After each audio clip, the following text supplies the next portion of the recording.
the presidential race nears, the time to reach out to those undecided voters is running out. And it seems voters may be more likely to cast their ballot against a candidate than for one. According to the New York Times, the group Republican Voters Against Trump is gathering testimonials from conservatives and former Trump voters across the country. The message they want Biden-curious Republicans to hear is, you are not alone. For more, the author of that article, Jason Zengerle, joins me now. He's a writer at large for the New York Times Magazine. Jason, welcome. In your article, you write that this group has taken up a tactic President Barack Obama's longtime political strategist David Axelrod coined third-party authentication. Can you explain what that means and how this group has updated that technique? Sure. So Axelrod got his start in politics working for African-American mayoral candidates in cities like Cleveland and Detroit and Philadelphia. And the key to those candidates winning their races oftentimes was getting a sizable percentage of the white vote. And a strategy that Axelrod came up with was this idea that he would spend a lot of time trying to get endorsements from newspaper editorial boards or endorsements from prominent white politicians for his African-American candidates, with the idea being that that would create a permission structure for white voters to vote for that person. That was the third-party authentication that he was looking for. And so what Republican Voters Against Republican Voters Against Trump are doing is they are taking that permission structure theory and they're kind of turning it on its head. They're inverting it a little bit. They're still trying to create a permission structure for Republican voters to vote against Trump, but they're not looking for third-party authentication from politicians or, magazines or institutions, because those were the things that a lot of Trump voters were already kind of distrustful of. In fact, it's one of the reasons they voted for Trump in the first place.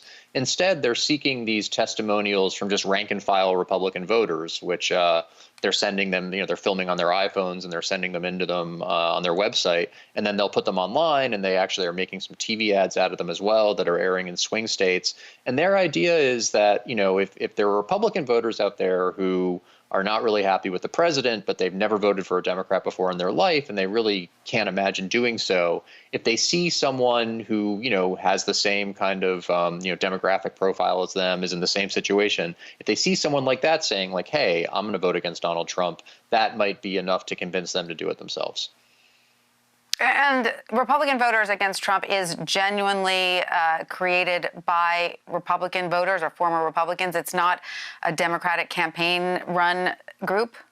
No, it's created by some Republicans who were against Trump in 2016. Bill Kristol is one of them. He was the editor of the Weekly Standard, which is a conservative magazine.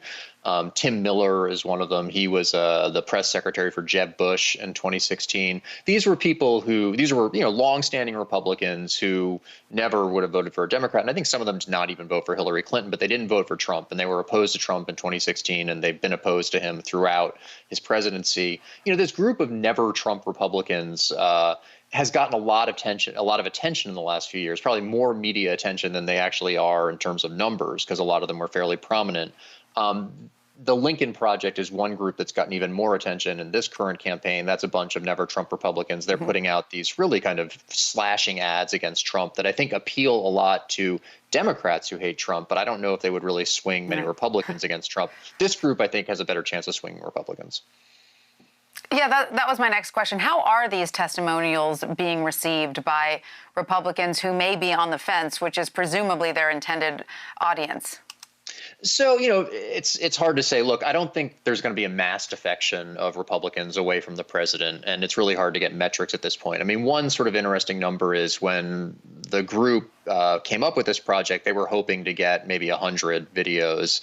And, they've already received over 500, and it's been a very short period of time. So I do think it's resonating a little bit. But I don't think that you're going to see a huge defection among Republicans against the president this fall. But at the same time, in some of these swing states where the vote is close, it might not take that much. And so I think they're working the margins. Right.